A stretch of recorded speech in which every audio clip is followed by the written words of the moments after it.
ایک رات اورہن غازی کے محل کے اندر خاموشی تھی، لیکن اس خاموشی کے پیچھے ایک ایسی کہانی چھپی تھی جو پوری عثمانی سلطنت کا رخ بدل دینے والی تھی۔ کیا آپ جانتے ہیں کہ اورہن غازی کے شادیوں کے فیصلے صرف دل کے نہیں، طاقت اور سیاست کے بھی تھے؟ ہر ایک نکاح ایک نیا رشتہ نہیں، بلکہ ایک نئی صورت میں سیاسی اتحاد تھا، ایسی صورت جو عثمانی دولت کو مضبوط بناتی گئی، ایک ایک قدم پر، ایک ایک رشتے کے ساتھ۔ اورہن غازی، عثمان غازی کا بیٹا، جب تخت پر بیٹھا تو وہ صرف ایک جوان سلطان نہیں بلکہ ایک سپنا تھا، ایک ایمپائر بنانے کا سپنا۔ مگر اس سفر میں ان کے ساتھ تھیں وہ خواتین جن کے نام اتہاس کے پناؤں میں چھپ گئے، لیکن ان کا اثر آج بھی محسوس ہوتا ہے۔ سب سے پہلی اور مشہور بیوی تھی نیلوفر خاتون، جسے بیزنٹائن گورنر یرحیسار کی بیٹی کہا جاتا ہے۔ کہتے ہیں اورہن غازی نے جب یرحیسار پر فتح حاصل کی تو انہیں بندی بنا کر نہیں بلکہ عزت سے اپنی رانی بنایا۔ یہ رشتہ ایک جنگ کا انجام نہیں بلکہ ایک نئی سیاستی صورت تھا، جہاں پیار اور سیاست دونوں نے مل کر ایک نیا دور شروع کیا۔ نیلوفر خاتون سے ان کا بیٹا مراد غازی پیدا ہوا، جو بعد میں آٹومن ایمپائر کا تیسرا سلطان بنا۔ لیکن سوال یہ اٹھتا ہے کہ نیلوفر صرف ایک رانی تھیں یا ایک سیاست دان بھی؟ کچھ روایتیں کہتی ہیں کہ نیلوفر خاتون نے اورہن کے فیصلوں پر گہرا اثر ڈالا، خاص کر ان جنگوں کے وقت جب بیزنٹائن امپائر سے رشتے اور زیادہ پیچیدہ ہو گئے۔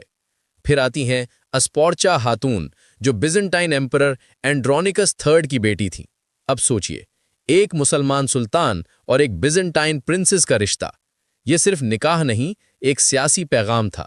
دشمنوں کو بھی سمجھ آیا کہ اورہن غازی جنگ کے ساتھ ساتھ معاملات اور سیاست میں بھی ماہر ہیں۔ کیا آپ نے کبھی سوچا کس حد تک اورہن اپنی شادیوں کو ایمپائر کے فیوچر کے لیے استعمال کرتے تھے؟ یہ ان کا سافٹ پاور تھا جسے وہ جنگوں سے بھی زیادہ طاقتور ہتھیار کے طور پر استعمال کرتے۔ ہر بیوی کا اپنا اثر، اپنی کہانی تھی۔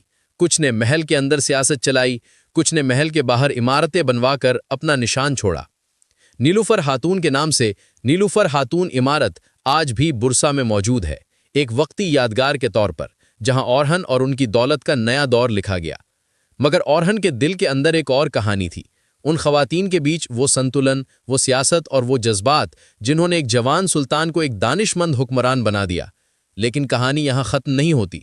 اگلا حصہ آپ کو لے چلے گا ان رازوں تک جہاں اورہن کے دوسرے رشتے نے ایمپائر کے اندر نہ صرف طاقت لیکن خوف کا دور شروع کیا۔ لیکن سوال یہ ہے، جب طاقت اور محبت آمنے سامنے آئے تو اورہن نے کسے چنا؟ اگلے حصے میں ہم اس جواب تک پہنچتے ہیں۔ جب ایک حکمران کے پاس دل بھی ہو اور طاقت بھی، تو اس کا ہر فیصلہ تاریخ لکھ دیتا ہے۔ اورہن غازی کے دوسرے اور تیسرے رشتے ان کی سیاستی سوچنے کا نیا پہلو کھولتے ہیں۔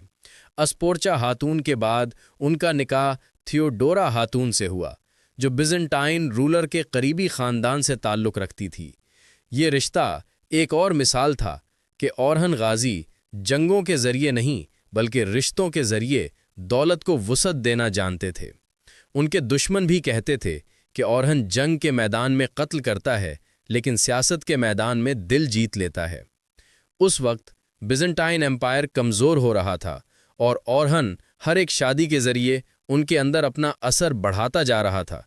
یہی اس وقت کا سائلنٹ ایکسپینشن تھا، بنا خون بہائے، بنا جنگ کے ایمپائر بڑھتا گیا۔ لیکن اس دور میں محل کے اندر ایک اور جنگ چل رہی تھی، طاقت، وراثت اور وارث کی جنگ۔ نیلوفر خاتون کا بیٹا مراد غازی ایمپائر کا مستقبل تھا، لیکن دوسری بیویاں بھی اپنے بچوں کے لیے تاج چاہتی تھیں۔ محل کے اندھیروں میں خفیہ فسانے، آپس کی محبت اور نفرت کا جادو، یہ سب اورہن کے فیصلوں کو مشکل بناتا گیا۔ یہ وہ وقت تھا جب اورہن نے صرف ایک ایمپائر نہیں بلکہ ایک نظام بنایا، جہاں ایک حکمران کے دل اور سیاست دونوں پر امتحان تھا۔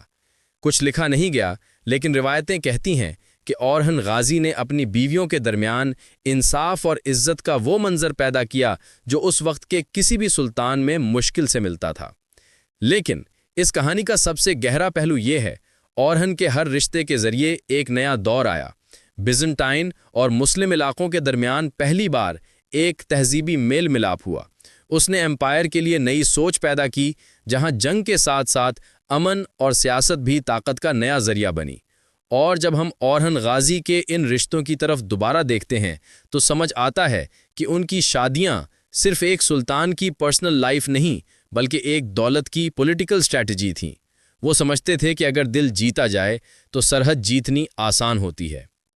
مگر سوال پھر بھی رہتا ہے، کیا اورہن کے ان شادیوں نے ان کی دولت کو مضبوط بنایا یا کمزور؟